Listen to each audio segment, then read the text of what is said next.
Okay, hi everyone and welcome to the Edward Hutchinson podcast. This is actually the 7th ever episode that we're doing today. And today we are joined by another professional that actually I've known since my time starting in the LA real estate market, but does do a role which is a little bit different and actually is a bit out of the public knowledge, I think, of what you do. Yeah. So we're joined today by Brandon Miller, who is a title officer. Thanks for having me here. Absolutely, Yeah. mate. It's good to see you. Yep. So actually, Brandon, there's a lot of people out there probably who are thinking, what is a title officer? So I think we should get into that in a little bit. Right. But what I actually wanted to do first of all is kind of give everyone out there a bit of background about you, who you are, where you're from. Okay. And I actually know you're from LA. Los Angeles, baby. I'm one of the only Angelinos I know these days. I was going to say, So, it's rare, isn't it? Yeah. But you know, that's what makes LA, in my opinion, so amazing. It never gets boring. Yeah. And I never have a reason to leave LA. It's because it's a melting pot. And I feel like I'm just meeting different, parts of the world, just all of it coming to me. 100%. So it's pretty cool. And weirdly, actually, you say that, and actually I had David Parnes on the podcast last week from the agency. Oh, nice. And we were talking about, because he grew up in London like I did. Yep. And it's a similar city like that, where you grow up in the city and you kind of feel like, oh, I grew up here. But as you get older and older, the more people you meet, the less people actually grew up there, the more people have been sucked into that city. That's what LA is. For sure. So grew up here. Were you born in LA? Born and raised here, and I've gotten to know lots of different parts just because 40 years in LA means you've explored everywhere from Hollywood to Bel Air before it became Bel Air. Beverly Hills was always that big tag name place. The Valley is not so bad. That's where I live now, and that's where my parents moved when they got divorced, so I got to know the Valley well. So LA is like a country in itself, or a state, because it's so big, massive, but a lot of great parts of town that offer different things. So which part of LA were you born in? So I lived the first 10 years in Bel Air, and by the way, my parents bought their house for I think $175,000. That is incredible. I'm 44 years old, so I was, for the first 10 years of my life, living there. After they split up, they sold the house like most people do after divorce. Yeah. And I don't know what they sold it for, but I do know that about every house on that block today is probably $8+ million. That's absolutely insane. Power of time. What year was that, you reckon? So it was around 74 through 84. Yeah. People knew Bel Air, but they didn't talk about Bel Air as much. As more of kind of a hidden treasure, but people mostly referred to Beverly Hills, maybe a little Holmby Hills. Really? Bel Air was very low profile. Because now when we look at the market, I almost see Bel Air as the top. It's the most exclusive, the enclave. Everyone wants to be in there. Right. Beverly Hills can vary a lot more. Right. So, and I suppose actually you're right, because I look at it because I'm only about to be 30, and so it becomes this situation where I've grown up and all of the press and films that I've seen. Talk about it. Yeah, like what was it, Prince of Bel Air? Yeah. You have all of this kind of thing, which is way more about that is the spot. Yeah. So when you were growing up there, it wasn't like that. It wasn't like that at all. Really? Yeah, it was just totally off the grid, but always beautiful, nice and lush. Schools are one of those interesting factors of LA. People want to live in Beverly Hills because they have the best public school system. 100%. But otherwise, families obviously want to send their kids to private schools because the public schools aren't as reputable. Yep. Back then, I grew up in a public school system and it wasn't that bad. Yeah. It got worse over time, but there were 2 public schools in Bel Air. I went to one of them up until 4th grade. That was Bellagio Elementary. Which is an incredible name for that. On Bellagio Incredible name, Road, on Bellagio Road. where there's right now a $68 million estate. So it was beautiful. It was surrounded by just all lush and mountains. Yeah. Not a lot of kids went there, and I didn't know any different. That was just my first public school. It did close down in 4th grade, and I think UCLA bought it. And so at that point, it was either Warner Avenue and Roscommare, which are probably 2 of the best streets public school elementaries even today. Really? And that's why those areas do so well, like Little Holmby. Yeah. Holmby Hills near Warner Avenue, and Bel Air has Roscommare, so... Holmby is always I find that it's just insane scale. Oh, isn't yeah. it? Yeah. You see we see properties that hit the $100 million mark here, there's a lot there that have never been sold. And they're building some there that Yeah. acres upon acres. It'll be interesting to see what happens there. Okay, so LA native, that's kind of awesome. Right. So a few people out there, because I always think about this, because I think what you do is incredible, but it's not that out there in the public sphere as much. Right. Did you kind of grow up thinking, I want to be a title rep? I never knew what title was. Really? Until within a year of getting into the business. So I've been in business 14 years, and I always knew real estate. My parents were in real estate. My dad was more or less a real estate syndicator and attorney. Yeah. And he even wrote a book on real estate syndication. But title, you just don't hear about it. Yeah. Even as a realtor, you don't hear about it until you're in the business. Because title companies, they don't advertise to the general public. You do to agents, though. We do to agents. And in fact, everyone, I've actually got a pad with your face on it, which I think is awesome. We're all about you. Yeah. Because you trust us and trust us enough to refer us to your clients. Yeah. And with all the different types of products and different facets of real estate, I think homeowners just want to focus on the realtor, and then everything else kind of comes with the agent. So title companies realize that, and so that's why I never knew about it. And then once it was suggested to me I might be a good title rep, and I said, what is that? And I found out more and more about what it is. I get to work with realtors. I get to help them do marketing, come up with ideas, geographic farming, trying to send out mailers. And so I'm like, oh, that's interesting. And then as I looked into it, I got set up with interviews, and that was 14 years ago. So. And never looked back? Or was there a moment, first couple of months, where you were like, what am I doing? I'm truly so appreciative every day of the business we're in, because it was my career calling, the way I look at it. Yeah. I spent my 20s trying out different industries and not feeling 100% into it until I got to title, and I'm like, oh, this is it.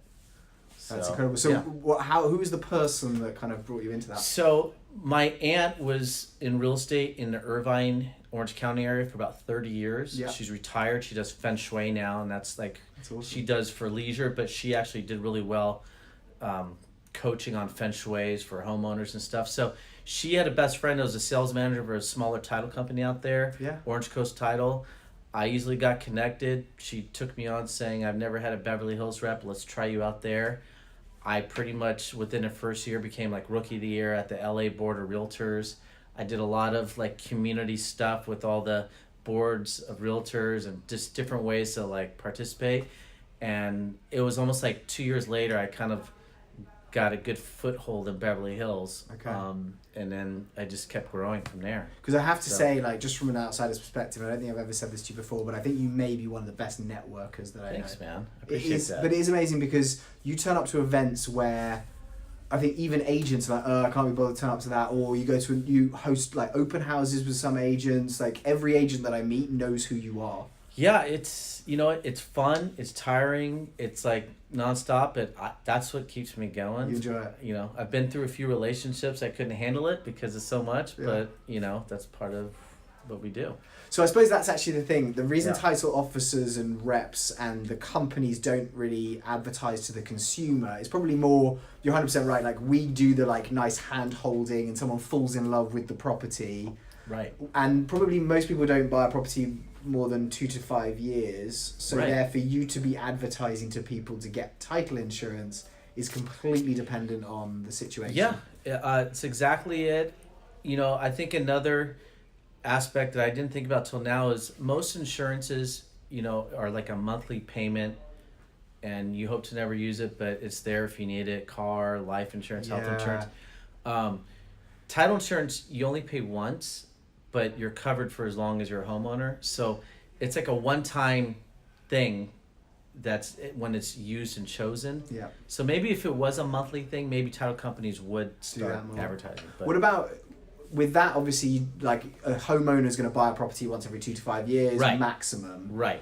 Do you ever have those relationships with developers, commercial investors? Because presumably they're buying properties pretty regularly. Right. And so therefore they want to know that whoever's giving them the title insurance they trust and they can... That's a good question, because I think LA is very unique and different than most other areas. Yeah. And so we have people that make a lot of money in real estate from an investor standpoint. So investors are savvy. They're almost like brokers, and they also have their relationships. So I could meet a developer through you. Yeah. We work closely on a deal, and they see the way I work, and they like that. And then all of a sudden they say, I trust Brandon and Fidelity Title.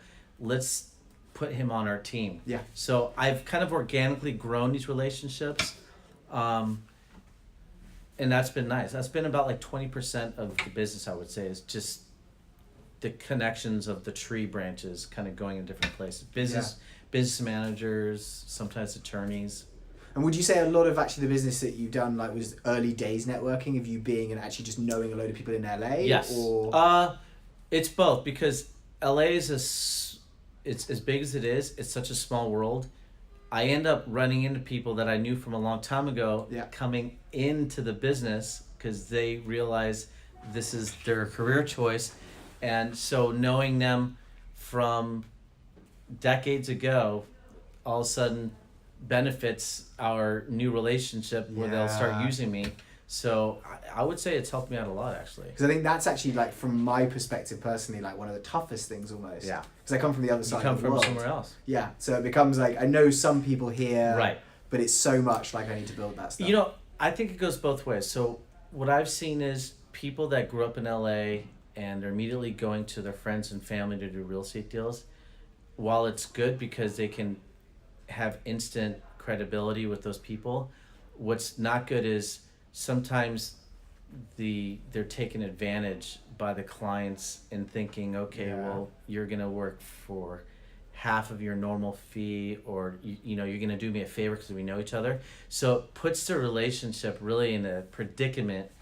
And I've seen people, agents in the business, decide not to work with family members, especially because they're not in the business to work for free, and that's what everyone's going to start looking at them for. Yeah, no, I think you're 100% You know? right, and that is it. Because we always said commission and like what we make is always negotiable, as your fees are, I presume. So it becomes weird. Okay, so I've got an interesting one for you because whenever we're going in networking, obviously I walk into a cocktail or a drinks party, and people are like, "Oh, what do you do?" Right. And actually, I think it came up in our morning meeting this morning, and I'm always like, "I'm a real estate agent." That is always followed with, "How is the market?" Right. When you turn around and someone says, "What do you do?" and you say, "I'm a title officer," what are the reactions? If I'm outside the real estate world and people ask me what I do, I'll real quickly say, I'm a title rep, and I know they're immediately thinking, what the hell does that mean? Yeah. Then I kind of create an analogy that I think they'll understand. I say, I'm kind of like a pharmaceutical sales rep for the real estate industry. Because for some reason everyone knows pharmaceutical sales. So then I say, I'm like that, and my clients are realtors, not doctors, thank God, because I mean, doctors are kind of not as fun as realtors. Yeah. So that... No offense to doctors. That's kind of like the elevator part. Yeah. And when they ask me more, then I say, okay, I help close the transactions. My clients are realtors because they're going to help, write me in on the transaction, and then we do a lot more after that. But, on the surface level, I always kind of explain it like that. So you don't go into like, I'm kind of an insurance. You know what? I never even say the word insurance because it's so different. Even though we have insurance is tagged onto our industry. Yeah. The fact that I used to sell insurance, which was like life insurance, health, financial services, that was more of like an insurance because it's almost like an intangible, like, do you really need life? I mean, we all should have life, but do you really need life insurance? Yeah. You're never really going to see it or touch it, but yet you're being asked to pay for it. But title insurance, you need it. You can't close a transaction without it. Yeah. So the conversation is different because it's like, well, you're going to have to use somebody. It's either going to be me and my company or someone else in other companies. So I use the word insurance, but not like thinking it's like a true because everyone's mindset is like, okay, well, I'm paying a monthly fee to basically cover myself should bad things happen, which you're covering people for bad things happening. Right. So if people out there, and I think a lot of people out there that do listen to our podcast are in the real estate industry, so they're probably thinking, you know what, I've got a good understanding of what title insurance is. Right. But are you able just to give a quick, because obviously I can do it, but actually because I don't do it every day, it is a lot harder for me to, I think, do it in a more succinct way. What would you, if someone walked into your office today and said, hey, why do I need title insurance? What is title insurance? What do you normally say? Right. We're protecting ownership rights. Yeah. We're protecting your title because while you may be the legal owner of your property, there may be other parties out there that could try and make a claim against your property. And since your property is your most prized asset and possession, title insurance is there to guarantee and protect it. You're always going to be the rightful owner. Yeah. Because there's so many different situations where people will use real estate to try and go after as collateral. And that's where title insurance is going to mostly step up in a form of using like attorneys and going to court and fighting for you to make sure that no one's going to try and, take your property from you, whether they can or cannot. So it kind of gives you that safety net of actually protecting what you live in, your most expensive kind of thing.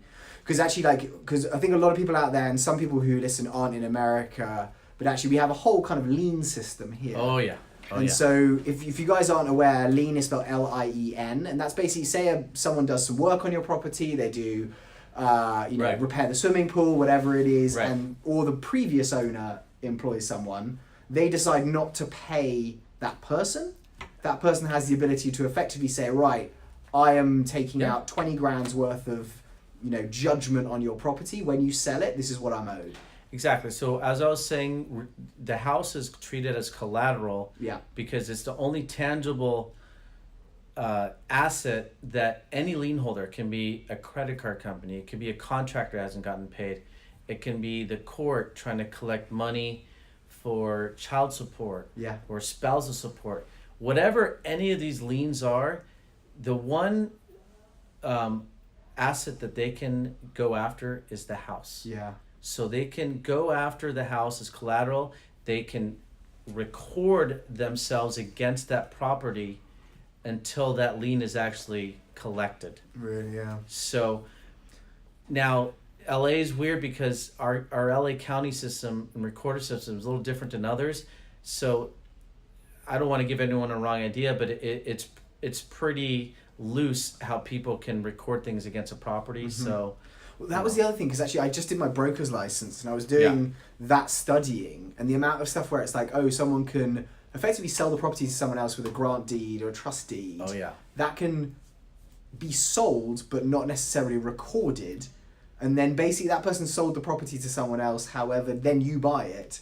Someone else technically has an unrecorded deed to the property, and that can cause, I expect, a whole range of problems that could come out. And that's why you need title insurance. Title companies have been known to reverse a transaction and buy back the property. Really? Because that's the only way to kind of right the mistake that was done.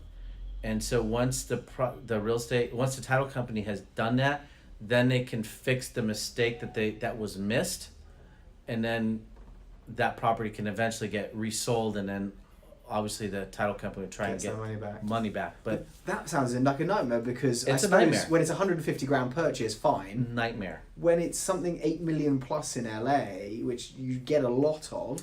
We get a lot of it. This is a high-end market, and that's why maybe unlike other insurance industries, it's very important, if not the most important, that it's a very reputable title company. Yeah.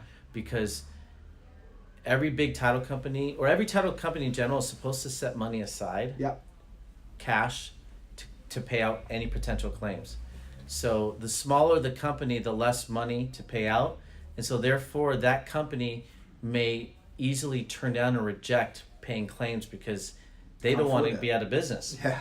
Right? So the bigger companies can sustain, they are, more thick-skinned, and they could, step up to the plate better and take on more risk, essentially. Because we're all taking on a little bit of risk, title companies, on some deals, and the bigger companies take on more. Yeah, because they can afford to. Yeah. And so, okay, that's a really good point then, actually. And I suppose a lot of people listening right now are thinking, okay, well, if I buy a property, I want to choose a bigger title company potentially, because it's going to be less risk. Right. Do you ever see it though where the bigger title company can almost fight the claims more because they have an in-house team of lawyers that are basically... Are there any company... Well, I don't want you to like badmouth your competitors or anything like that. Yeah, and I never do. But, you know, I've learned to see the way different companies operate. So I know certain companies are way more conservative. Yeah. And so from the beginning, I almost know where that road will go if the people in that transaction are deciding to go to that title company and make a claim. And I already know that the ending to that story. So I kind of tell them, if you get there, hopefully it'll be quicker, we get an answer than later. Come back to me and I'll help come up with another solution. Or I'll coach people with other title companies how to properly go about making a claim and asking the right questions, because they're probably at the same time when they're addressed a certain way, it's easier for them to give an answer. But if they're asked the right questions, they know that they're in a serious situation that they have to deal with and not ignore. Yeah, okay. So if someone's there and Yeah. they're thinking, look, I'm in escrow right now, I need to Right. get my title insurance done, what would you say are the most important things that they should make sure are there in their title insurance? Presumably coverage of something above what they paid for the property? Wait, say it again. As in, like, should you need to do that same kind of thing where the title and company buys back that property? Right. And so we very seldomly see that, and that happens if something was entirely missed. Okay. And rarely do you see items missed on a title report, because our job is to search all the public records, even if that takes a little extra time to do it, so we compile it all in a report and let escrow, buyer and seller know exactly what they need to satisfy all these liens. Yeah. But if there was a big item that was on public records and we accidentally missed, we have to be on the hook for that. Or if there's something that wasn't recorded, if it wasn't recorded, it really should not be a legal lien. But every once in a blue moon, there could be something that was unrecorded, not caught by title to put on a report, and after closing, it's still there. Yeah.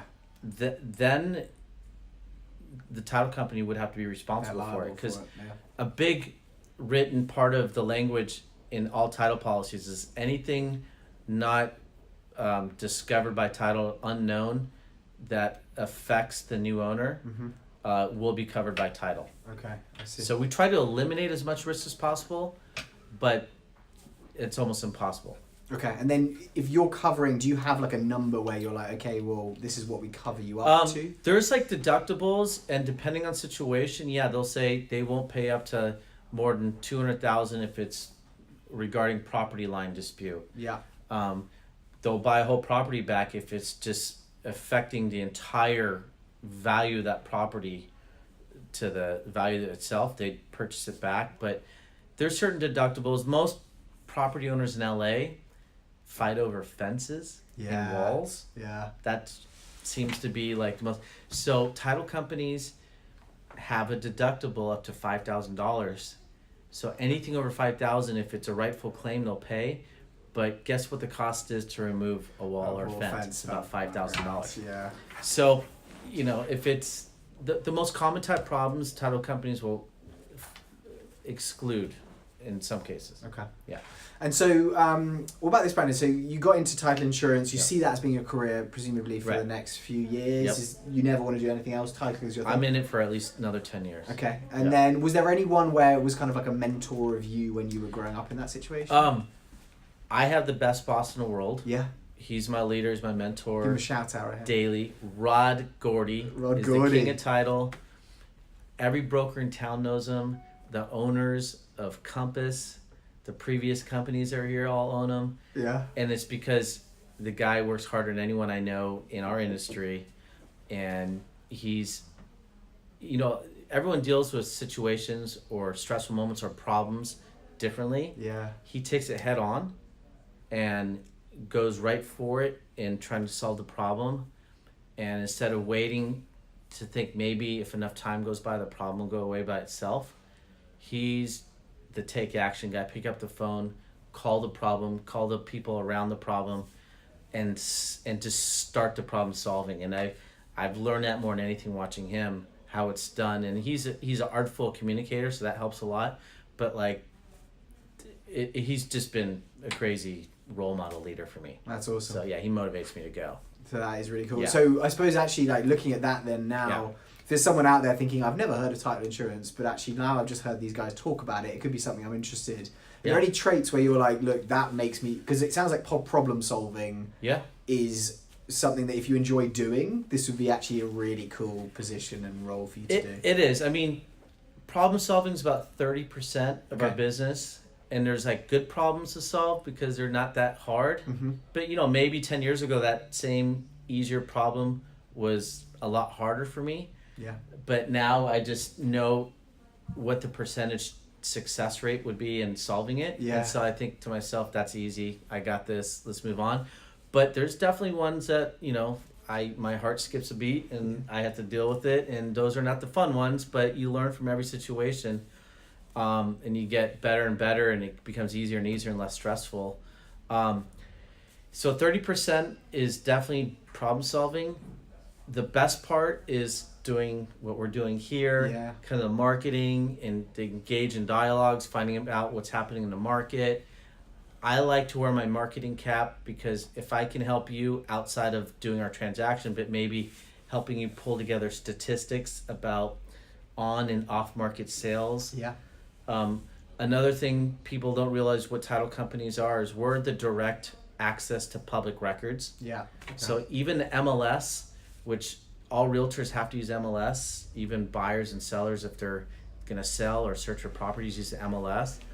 All that information comes from a title company. Really? I didn't realize where the sources of that. Okay. So the source of the data comes from title.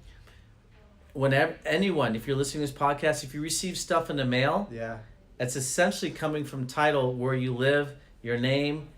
So blame Brandon. So blame me. Blame my industry. I love it. So we're like the direct channel of public records. So by that, we can help put together good quantitative information and statistics to help you, you know, inform people really what's happening. And that actually is where I find it's fascinating, because we have Brandon come into our office meeting, and actually Karen's standing behind right now, who's our office manager. But we have Brandon come in and he actually discusses what we're recording right now, Karen, who's just walked in, discusses what the stats are in terms of being in the market. And so that is incredibly valuable, I think, not just to agents, but actually to buyers and sellers everywhere if they're looking at buying in the next 12 months, 24 months. Yeah. So what is the timing on that?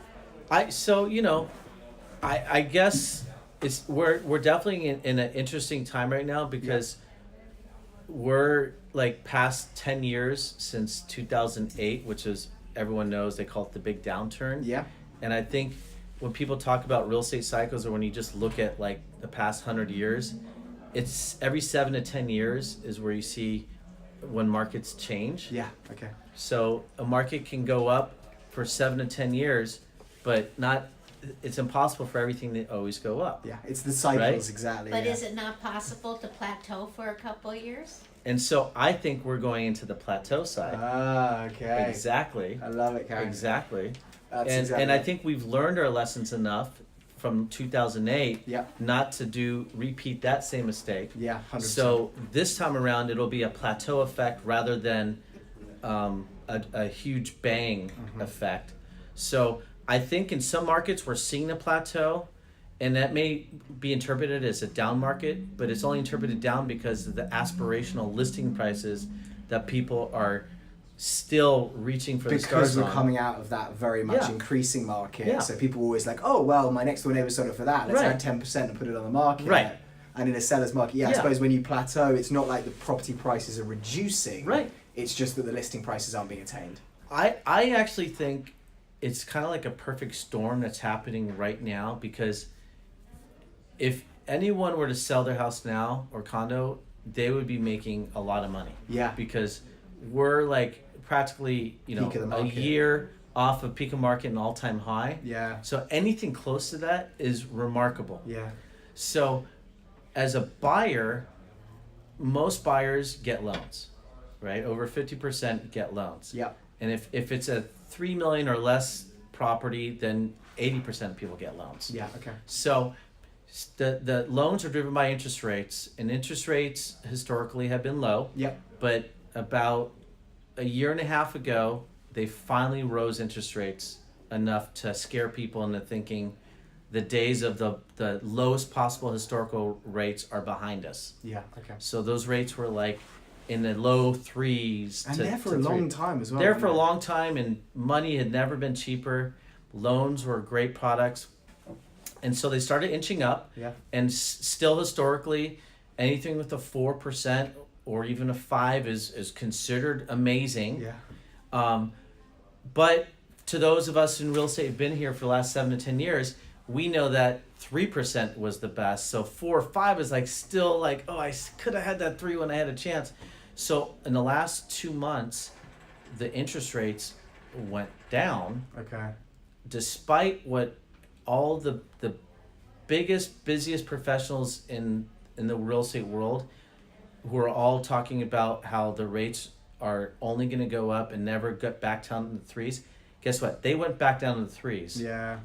I'm doing a refi again because I never thought it would get back down this low. So you're like, oh, I missed it first time. I called my dad. I'm like, Pop, call, do a refi. He's doing a refi. Really? He's got more money in his account.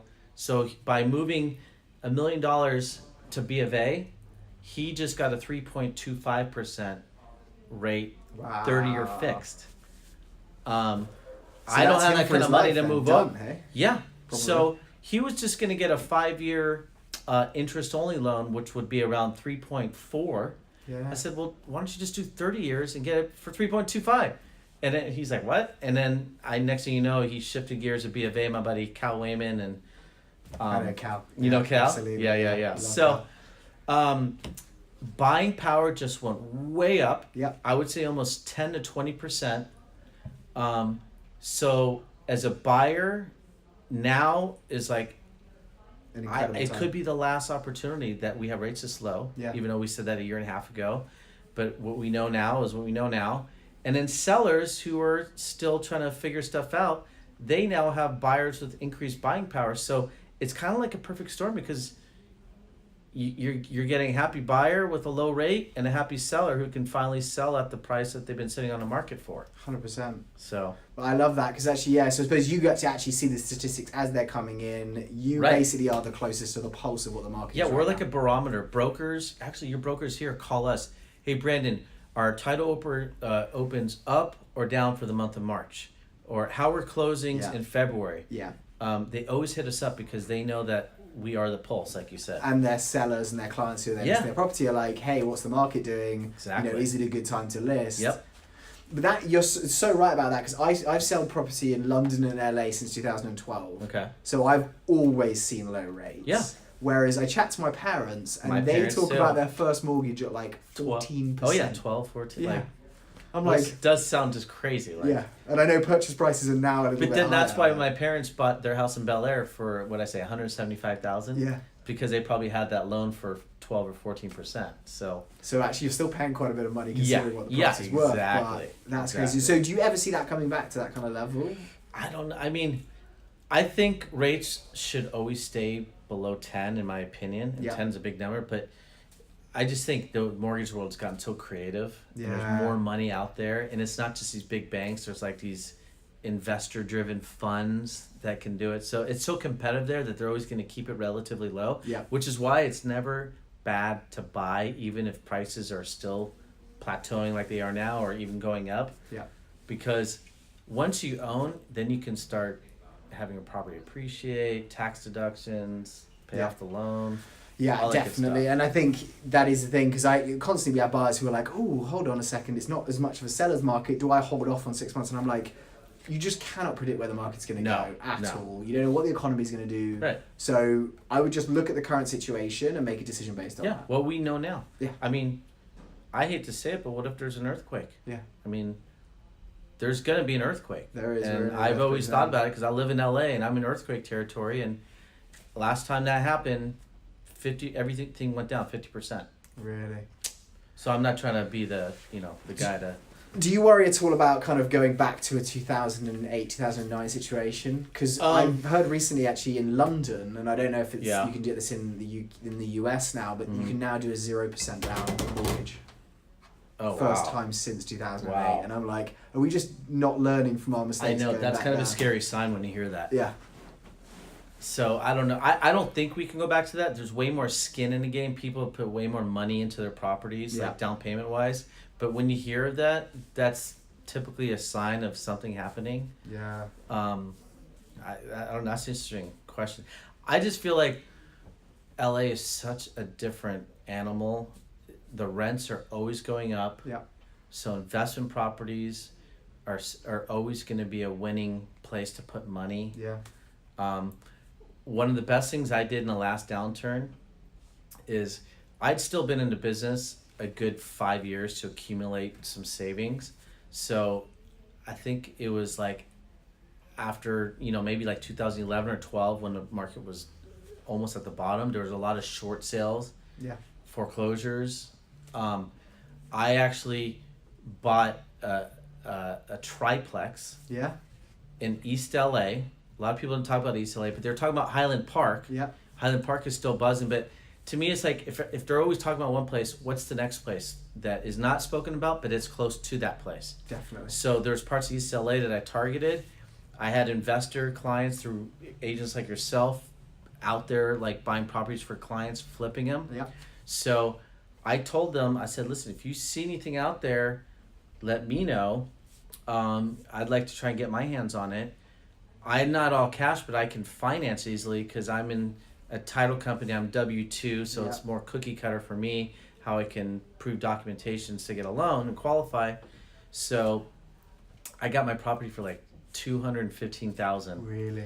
And the rent on that property, right from the get-go, I was cash flowing. I put 20% down. I forgot what my mortgage was, but all I know is after mortgage payment, tax, and insurance, I was probably bringing $2,500 a month cash flow.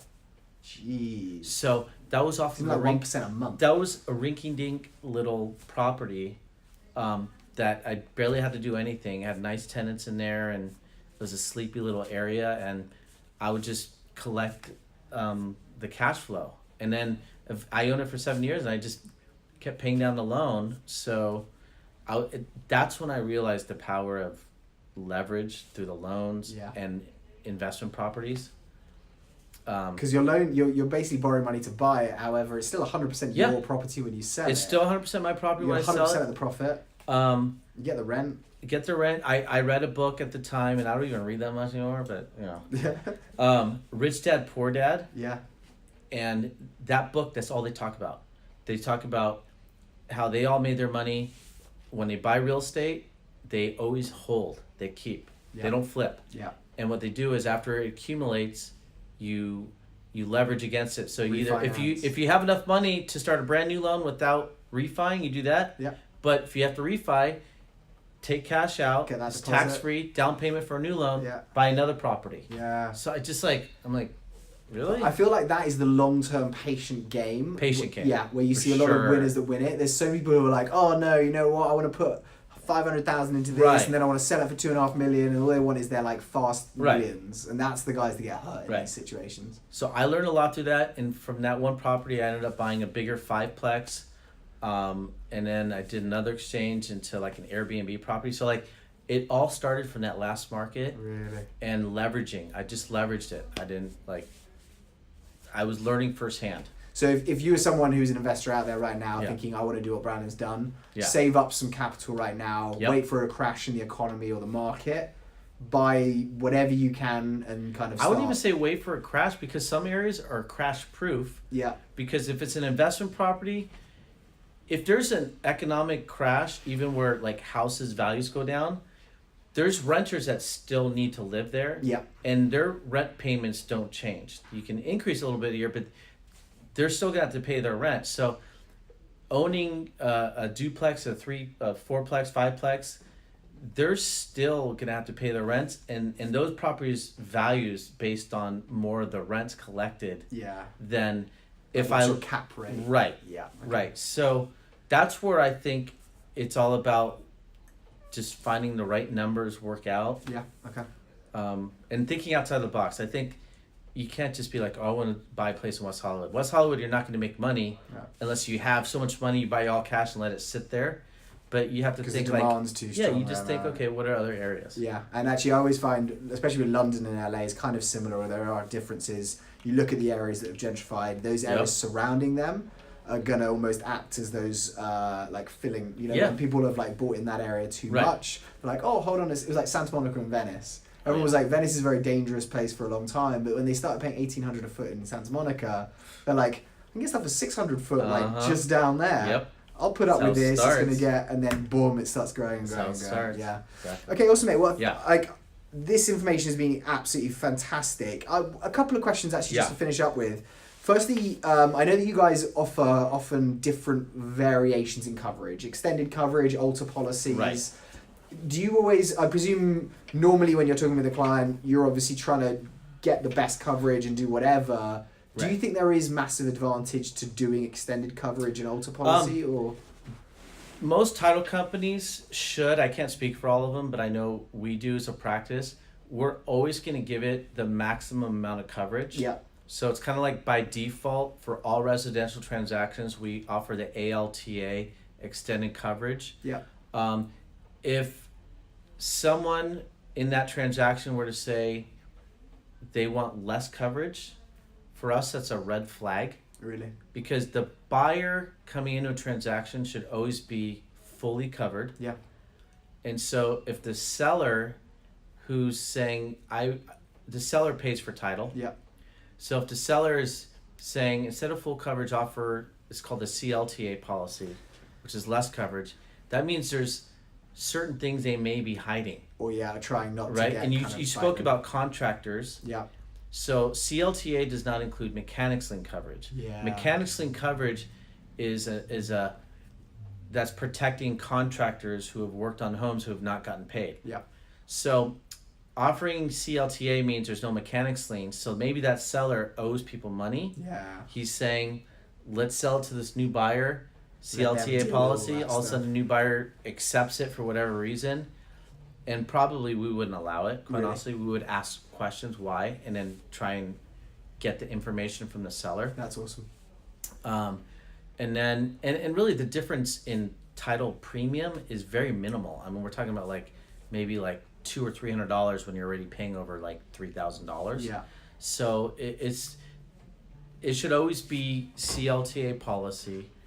ALTA policy, and if there's a survey done, so if someone's going to add a pool or another level and they have to pay for a survey, at that point they'll ask for additional survey coverage. Yeah. And then we'll insure the survey. Okay, so that's when we don't automatically offer it, where they'll have to ask for it. Okay, I love that. Yeah. And then to round out, actually, because I think a lot of people out there, they've got an insane amount of information from this podcast, and I want to get your contact information, so if anyone out there actually gets it. Yeah. But are there any horror stories where you've kind of obviously you've been in the industry for a long time now, you've probably seen some pretty big egos and some difficult situations, with it being LA and the situation. Yeah. Is there any where you've been that was the big one? This one I don't mind sharing because I've actually been even given permission to share the story because he shared it with his own agents. But Mauricio Umansky, who's one of the head owners, CEO of the agency, exactly. He does a lot of high-end transactions, and he was involved in a transaction with his own group, and they were pretty much flipping a property. Okay. In Malibu. Yep. And when they bought the property, they had bought it for 30-something million. I forgot the exact purchase price. Is this just land, or it was a... No, it was a nice promontory property.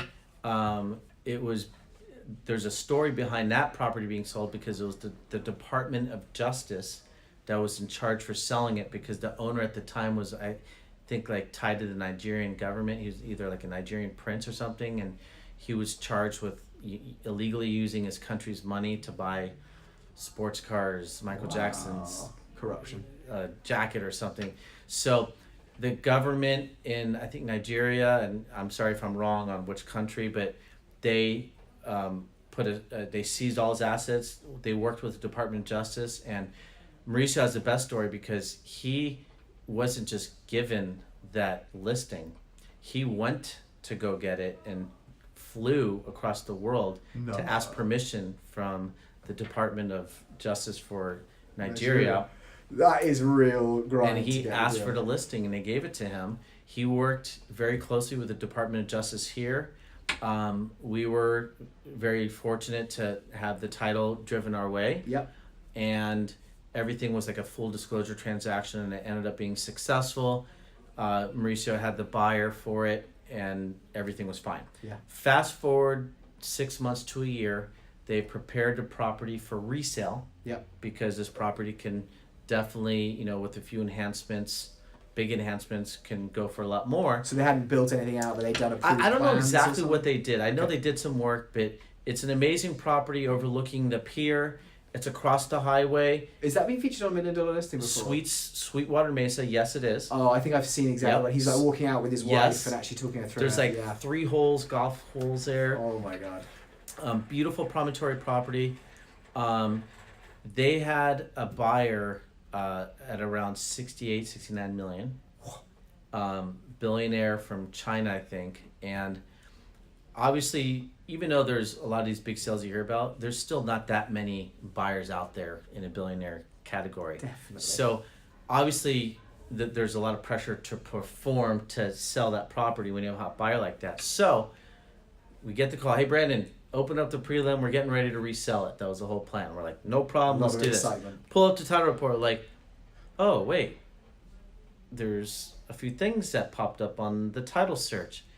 All of a sudden, what we noticed was the ownership had been fudged, where some fraudulent group decided to transfer the property to different LLCs. So instead of Mauricio's client and his group, it was changed 2 different times. We call them wild deeds because if you look at the deed, it's just a different name. You can't find them anywhere on the internet. The address, mailing address, is a P.O. box off of Topanga Canyon, and it just looked like someone smudged on it. So just because someone did that doesn't make it valid. Okay. But if someone does that, it could take up to a year To work out. to if it get is in or front not. of a judge in court to expunge it and call quiet title. Okay? Yeah. You can't wait a year when you have a $70 million buyer. Yeah. They're not Right? be sitting around twiddling their thumbs. So thinking, yeah. so all of a sudden, the pressure to perform fell on Fidelity and us, Yeah. and we wanted to because Mauricio is a good client, but we wanted to come through for him in a big way. Anything that happens after a closing, by the way, is not covered by title. We Okay. can't control anything that happens. So essentially, we did not have to Give them- cover this claim Yeah. or situation because it happened after he closed it. But that's where we wanted to come through. So we knew what was going on. We knew this group was, what they were doing, some form of extortion, blackmailing, putting themselves on. Wow. And because they know either they can remove the problem that they put on there or we have to wait a year. So we told Mauricio after a couple months of going back and forth, we said, okay guys, we're going to guarantee clean title to your hot buyer. We're taking on the problem. We know it's going to take maybe 8 months to a year. We're going to do it. We'll solve it.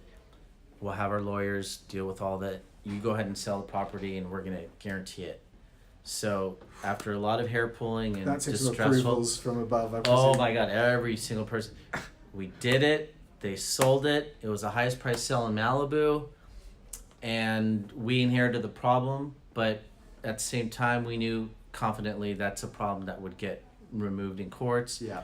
We even went as far as to see if other title companies would cover it, insure it. None would. Really? So we said, okay, let's follow through.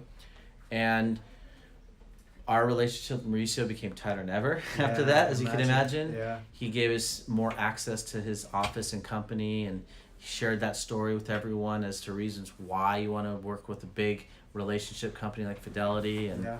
so I still use that story. That was from 2 years ago now because that was crazy. Yeah, because expect from his perspective, his commission on that is significant. Oh, yeah. And so for him to go and fly across the world, do all of this work, I Yeah. mean, he must have been thinking, what have I, like, Right. what am I in Yeah, right now? yeah. And actually to have you come in as Yeah. a safety net and say, Yeah. "Yeah, that's pretty And he awesome." knew the position we were in, but it was just, it was all business and we came through. So what is the person, like those LLCs are turning around saying, hey, give us $100,000 and we'll say that we haven't got a claim? So I don't know behind the scenes what they were trying to do or not. Yeah. I know they were up to something, but they were so savvy that we couldn't quite put them in jail because that was, that was part of the attorney's goal is to, because it was illegal and unlawful. But they were so good, they had their own lawyers and they were showing up in court. So anytime we see this group try to do it, we immediately radar the system and red flag it. Yeah, so we've stopped 3 or 4 other deals from this group. Mate, that is fantastic. Yeah. I love that. And that's actually just a really good kind of point to end. So, Brandon, thank you so much for joining us. Yeah. If anyone out there has any other questions about being a title rep and officer or actually just questions about title in general, right. And actually if there are any agents out there who are looking for a reputable title officer to deal with, completely 100% recommend Brandon. Thanks, do you guys do stuff in other states as well? Yeah, we're the largest nationwide title company. And you can handle those deals for that person, or does it have to be... we can take on any scenario. Yeah. So it's kind of like you present the scenario and we'll be able to work it. Okay, and then if people are out there thinking, I want to get in touch with Brandon, is there you on social media? I am, but not as much as just picking up the phone or receiving emails. Okay. So maybe I'll just do my email. Is that cool? Fantastic. All right. So Brandon, Brandon, 4 title, Brandon4title @gmail. @gmail.com. Yep. That's an easy one to remember. Yep. And it would be awesome actually to have more of you on here because actually I think that there's fun. And there's so much like knowledge that you have just being in the industry for that time. Not even just title. I'll tell a few more stories next time. Oh my god, yeah. And so if you guys out there have any questions where you're like, I want to hear another story from him, reach out to us, let us know, and 100% we'll try and get him back in here and do it. But you're a busy man, so I don't know if it's always going to be. Well, I got a newborn at home. I got a 4-year-old. Was that number 2? Number 2. Number boy, 2. So, jeez, that is a lot of work. Anyway, guys, thank you so much for tuning in, for listening. We'll be back with some more episodes. As I said, if you have any questions for Brandon, reach out to him directly. Or if for any reason you can't find his email, reach out to us, send us an email. We'll put you in touch with him and he should be able to answer it. But thank you so much, Brandon. Have a good day wherever you are.